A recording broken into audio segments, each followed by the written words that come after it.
Hello guys, welcome back to our channel. Episode ആരംഭിക്കുമ്പോൾ കാണിക്കുന്നത് രോഹിത്തിന്റെ വീടാണ്. പത്മാവതി അമ്മ സുസ്മിതയുടെ മുറിയുടെ വാതിൽക്കൽ കൂടി പോകുമ്പോൾ കാണുന്നത് അകത്ത് ബോധമില്ലാതെ കിടക്കുന്ന സുസ്മിതയാണ്. കുറെ വട്ടം പുറത്തു നിന്ന് പത്മാവതി അമ്മ വിളിക്കുന്നുണ്ടെങ്കിലും സുസ്മിത എഴുന്നേൽക്കുന്നില്ല. ഇനി ഇവളുടെ അടവാണോ എന്ന് അറിയില്ലല്ലോ. രോഹിത്തും ഇവിടെയില്ല. എന്തു ചെയ്യും? ഇനി ഇവളെങ്ങാനും ചത്തോ എന്ന് പറഞ്ഞുകൊണ്ട് പത്മാവതി അമ്മ അകത്തേക്ക് കയറുകയാണ്. അങ്ങനെ പത്മാവതി അമ്മ സുസ്മിതയെ രണ്ടുവട്ടം തട്ടി വിളിക്കുമ്പോൾ പെട്ടെന്ന് സുസ്മിത കണ്ണു തുറക്കുകയും പത്മാവതി അമ്മയെ തള്ളിയിട്ട് അവിടെ നിന്ന് പുറത്തേക്ക് ഇറങ്ങുകയും ചെയ്യുന്നു. അങ്ങനെ ആ കതക് പൂട്ടിയിട്ട് സുസ്മിത പറയുകയാണ്, ഇനി നിങ്ങളുടെ മകൻ വരുന്നതുവരെ അതിൻ്റെ അകത്ത് കിടന്നോ. കുറേ ദിവസമായി പട്ടിണി കിടന്നിട്ടേ വല്ലാത്ത വിശപ്പ്. എന്തെങ്കിലും കഴിച്ചിട്ട് ഞാൻ എൻ്റെ പാടും നോക്കി അങ്ങോട്ടേക്ക് പോയേക്കാം. സുസ്മിതയോട് പത്മാവതി അമ്മ കതക് തുറക്കാൻ പറയുന്നുണ്ടെങ്കിലും തുറക്കില്ലെന്ന് പറഞ്ഞ് സുസ്മിത ആഹാരം കഴിച്ചിട്ട് അവിടെ നിന്ന് പോവുകയാണ്. പിന്നീട് കാണിക്കുന്നത് സത്യഭാമയുടെ വീടാണ്. ബാമ പ്രീതിയുടെ അടുത്തെന്ന് പറയുകയാണ്, ഇന്ന് പാറുക്കുട്ടിയുടെ ചോറൂണാണ്. ഇപ്പോൾ മോള് പഴയതുപോലെ ആയിരുന്നെങ്കിൽ ഏറ്റവും കൂടുതൽ സന്തോഷിക്കുന്നത് മോളായിരുന്നേനെ. അമ്മ വിഷ്ണുവിനെയും ശാലിനിയും ചെന്ന് വിളിച്ചിട്ടുണ്ട്. അന്ന് അവരോട് ഇറങ്ങിപ്പോകാൻ പറഞ്ഞപ്പോൾ ഞാൻ ഓർത്തില്ല അവര് പാറുക്കുട്ടിയെയും കൊണ്ട് പോകുമെന്ന്.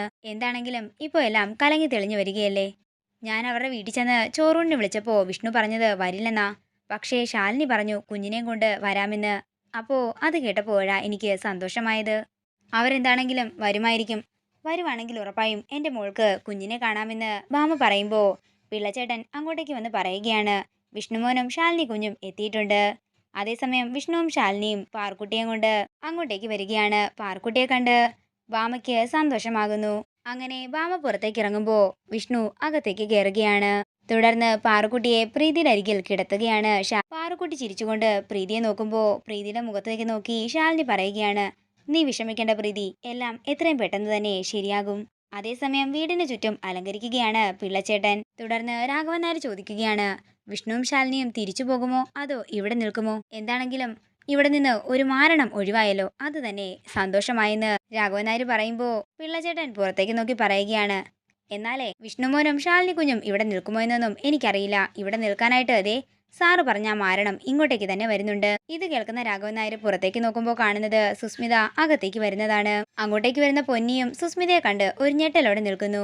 തുടർന്ന് രാഘവൻ നായർ ചോദിക്കുകയാണ്, അല്ല നീ എങ്ങോട്ടേ? അത് പിന്നെ ഇവിടെ ഒരു ചടങ്ങ് നടക്കുന്നതെന്നറിഞ്ഞ് കേട്ടിട്ട് വന്നതാ.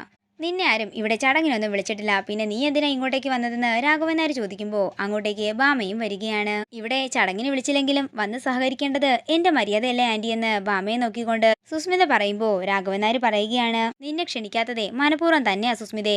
ഞങ്ങളുടെ പാർക്കുട്ടിയുടെ ജീവിതത്തിലെ നല്ലൊരു ചടങ്ങ് നടക്കുമ്പോഴേ നിന്നെ പോലത്തെ ദുശകുനം ഇവിടെ വേണ്ട.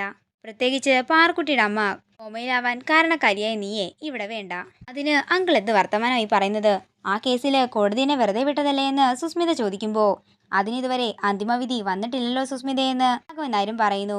ശരി, ആന്റിക്ക് ഇഷ്ടമില്ലെങ്കിൽ ഞാൻ പോകാമെന്ന് പറഞ്ഞ് സുസ്മിത പോകാൻ ഒരുങ്ങുമ്പോൾ ഭാമ പറയുകയാണ്, നിൽക്ക്, നീ ഇങ്ങോട്ടേക്ക് വാ. കേൾക്കുന്ന സുസ്മിത സന്തോഷത്തോടെ അകത്തേക്ക് കയറുമ്പോൾ ഭാമ പറയുകയാണ്, രാഘവേട്ട, നമ്മളിവിടെ ക്ഷണിച്ചവരും ക്ഷണിക്കാത്തവരും ഒക്കെ തന്നെ ചടങ്ങിന് വരുമല്ലോ.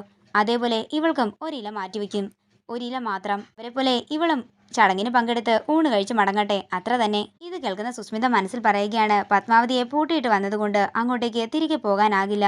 ബാമാൻറ്റി ഇവിടെ നിർത്തുമെന്ന് തോന്നുന്നില്ല എന്ന് സത്യഭാമ പറയുകയാണ്. സുസ്മിതേ, എനിക്ക് അന്ന് പറഞ്ഞതിൽ നിന്നും ഒരു മാറ്റവുമില്ല. എൻ്റെ മോളുടെ ഈ അവസ്ഥയ്ക്ക് കാരണം നീയാണെന്നെങ്ങാനും തെളിഞ്ഞാലേ നിനക്കുള്ള ശിക്ഷ വിധിക്കുന്നത് കോടതിയായിരിക്കില്ല, ഈ സത്യഭാമയായിരിക്കും. തുടർന്ന് സുസ്മിത അകത്തേക്ക് കയറുമ്പോൾ ശാലിനിയെ കാണുകയാണ്.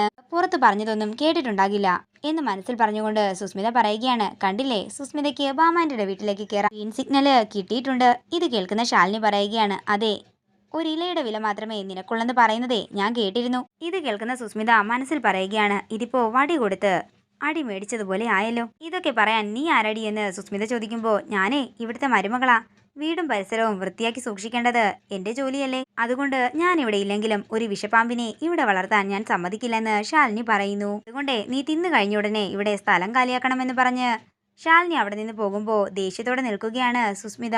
ഇവര് വീട്ടുകാരെല്ലാം ഒന്നായി എത്രയും പെട്ടെന്ന് ചെടി ഞാൻ തന്നിരിക്കും സ്മിത പറയുകയാണ്. അതേസമയം ശാലിനി അങ്ങോട്ടേക്ക് വരുന്നു.